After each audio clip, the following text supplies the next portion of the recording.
Everyone, welcome back to another round of questions with Matt and Mark. However, today is going to be questions with Nick and Mark since Matt is out. So Nick, do you want to ask me first?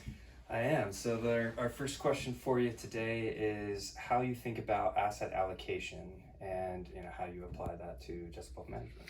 Yeah, I think the common academia world approach to asset allocation is that the more or the closer and closer you get to retirement, the more conservative your portfolio needs to get. And we don't necessarily totally agree with that.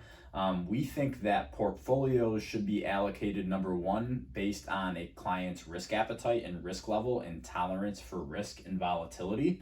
And number two, general market conditions. We want to be more aggressive when we're in good times in the stock market, which is, in my opinion, somewhere around 80+% of the time. So we need to be focusing on these really good investing environments, and that's the time to be aggressive.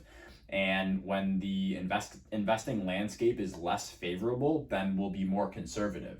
So, it's not necessarily based on your age, because you can run into a problem when you retire. And if you don't have enough for you to live the way you want to live in retirement, there's a huge risk that you become too conservative and you run out of money.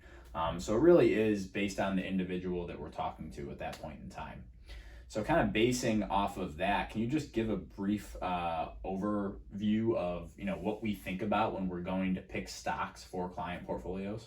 Absolutely, a great question. So for listeners out there, our general investment thesis is we really like high quality names. We like the bellwether is a name you might hear tossed around, which really just means the leaders in the space.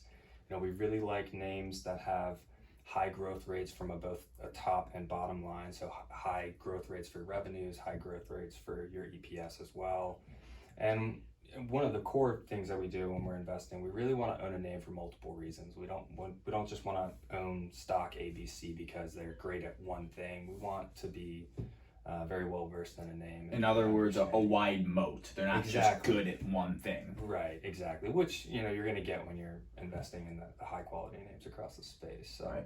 I think that's probably the best way to summarize our investment thesis. Yeah, absolutely. And I'll just throw one or two more things out there. We like disruptors, and we like names that have strong management teams and a good track record. An example is we really like founder-led companies because they have a lot of skin in the game, right? So they want to see their company's stock perform. Yeah, so, which particularly helps when you do get to those points in the market, right, like you were mentioning, when the market's kind of coming down a little bit. If you have that faith and that trust in the management team, it helps in times of uncertainty. Absolutely. Good. Well, Nick, thanks for sitting in on another episode of Questions with Matt and Mark, but Nick and I will see you later.